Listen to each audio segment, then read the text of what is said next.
Welcome back to Close Up. As COVID-19 spread and New Hampshire's economy slowed, people avoided travel and the number of cars on the road dropped. That means less tax revenue from people buying gas and some other issues for the way the state approached infrastructure projects. Here to discuss that this morning is the New Hampshire DOT Commissioner, Victoria Sheehan. Commissioner, thanks so much for joining us this morning.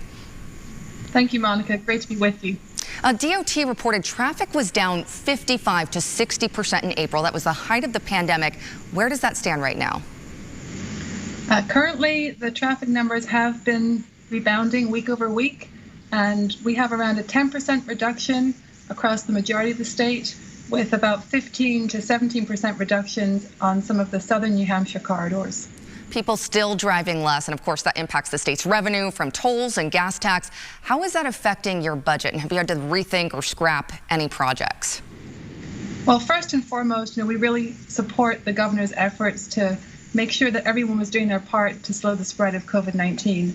And so while, yes, there are challenges for the department because of how we are funded, we were pleased to contribute to slowing the spread of COVID-19 and reduce the level of service in some of our areas, but really focus on essential travel and making sure that we're meeting the needs of the citizens who had to get around. And it's not just about the travel in the highway system, it was also about all the other modes of transportation that were impacted by COVID-19. We as a department are multimodal, and we support our airports in the state. We also work closely with all of the bus and transit providers. We work on bicycle and pedestrian issues, as well as maintaining and investing in the highway system. And so we've really had a lot of different challenges depending on which mode of transportation we're talking about. Certainly a lot of our resources are committed to the highway side of things, and we have worked very hard to make sure that our construction season experienced very minimal impacts from COVID-19. We were fortunate the timing was such that many of our construction projects were ready to move into active construction when the COVID-19 pandemic struck. And so we worked very quickly with our contractors and other industry partners to make sure we had ways to keep people safe and keep those projects moving. We did have a few challenges with supply chain issues, given the stay-at-home orders in neighboring states and even further afield, but we were able to overcome those and get the majority of our work completed this season. The other modes, it's a slightly different story. Obviously, aviation and airline travel has been impacted significantly during this time, but we recognize that our airports are critical to the movement of freight in New Hampshire and New England, as well as for passenger travel. And certainly with the amount of PPE that has come into the state, people have seen firsthand the important role that airports play with freight movement. And so we've done a lot to try and support the airports during this time. We were fortunate to receive federal assistance in doing that. And then on the public transportation side, we've been further challenged. There are certain individuals who rely on public transportation to get out to the grocery store, for critical visits to doctor's appointments and other things. And so despite the fact that people were moving around less during COVID-19, we worked really closely with all of our public transit partners to make sure that they were keeping their employees safe and the people that they were transporting safe. And that's really been the challenge. It's balancing employee safety, safety for those that use our services and use our network, but trying to make sure that we are there for everybody that needs to make a critical trip. Absolutely, and so many challenges in this unprecedented time. And I want to follow up with you. Are there any projects that had to be scrapped because of this, because of budget issues? No, we had a couple of projects that we put on hold that were state-funded contracts, but the majority of our construction season progressed as planned. That's because of how we're funded. We rely on federal funds as well as state and turnpike funds. And so really there wasn't any near-term impacts. Of course, we're looking at the traffic volumes closely and trying to project future revenues. And so while we have a recently approved state 10-year plan, we'll be looking to see what happens in Congress this fall to understand what federal funds will be available so that we can continue to move forward on projects. So near term, there was less of an impact. Longer term, we certainly have concerns. It's more the operations and maintenance side of the house that was impacted by the budget constraints. We had to very quickly pivot and reprioritize some of our work. We held back on some major purchases and really focused on the more traditional type highway repairs. So we did a lot of catch basin cleaning and mowing and routine maintenance, which is absolutely critical when we have bad weather, as an example.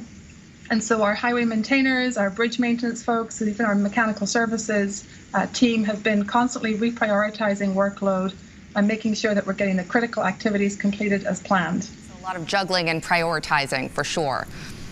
And of course, it's never too soon to start thinking about winter. It feels like it's always just around the corner here. And of course, DOT plays a big role in preparing and plowing roads. Have there been discussions about cutting the winter budget at all? And will any of that be different because of COVID-19 and safety issues for crews? So our number one concern is always safety. And this year with COVID-19, we want to make sure that we're not just keeping our employees safe, but keeping them healthy and available to do those critical functions that the traveling public in Hampshire rely on us. And so we have already started to engage the Division of Public Health, and to echo what our Homeland Security partners always say, we're planning for the worst and hoping for the best.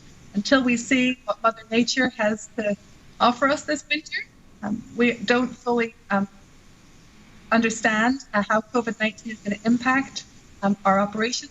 We're certainly looking at every way that sure that as many of our employees who are able to get those roads cleared when the time comes. And we are in the process of stepping up our recruitment efforts.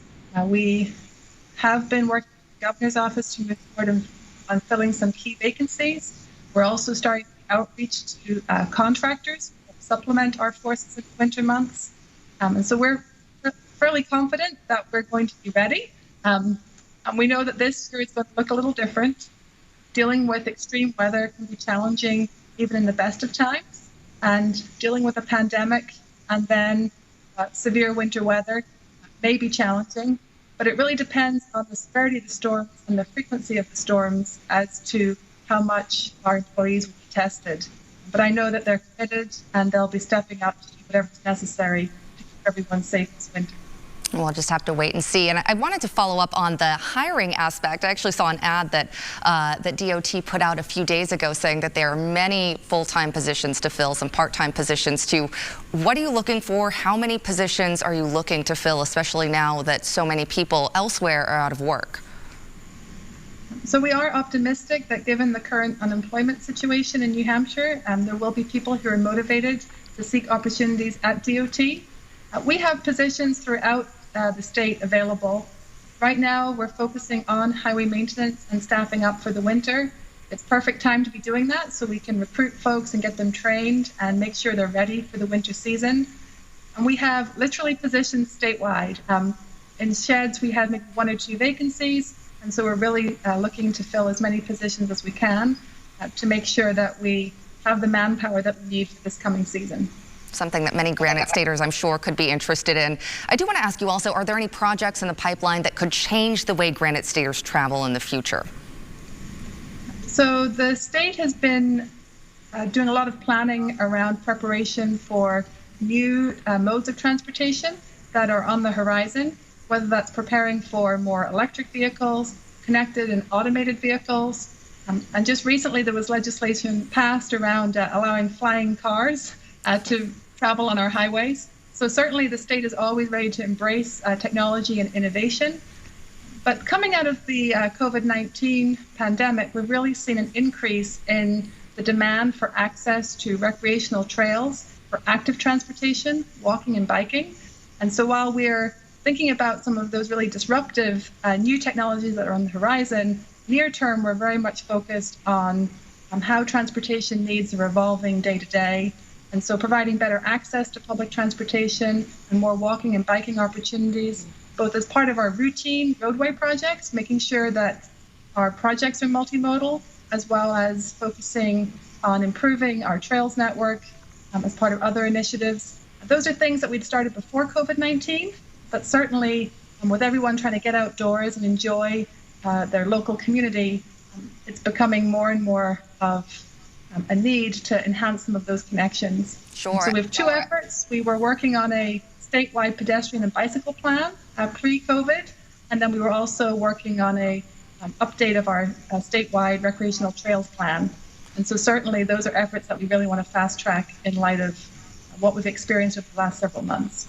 And one project that a lot of people have had their eye on is the widening of I-93. What's the status of that? So for those of you that travel in that corridor, we're really proud of the progress that we have seen over the last several years. This year is a landmark year. We're going to open 4 lanes between Salem and Manchester, and that project will be wrapping up. Right behind the completion of the widening of I-93, we are also advancing the construction of a new interchange, Exit 4A, and that should be entering construction this coming spring as well. So it's a very exciting time, a lot to celebrate on the 93 corridor, but elsewhere across the state, we have a lot of other projects that have stayed on schedule despite some of the COVID challenges, and we're really proud of the work that we're doing elsewhere. For example, the widening of the Spalding Turnpike between Newington and Dover. That's another project we've been working on for many years, and that's coming to the conclusion now as well. So a lot of successes to celebrate this season. Commissioner Victoria Sheehan, thank you so much for joining us. My pleasure. Thank you.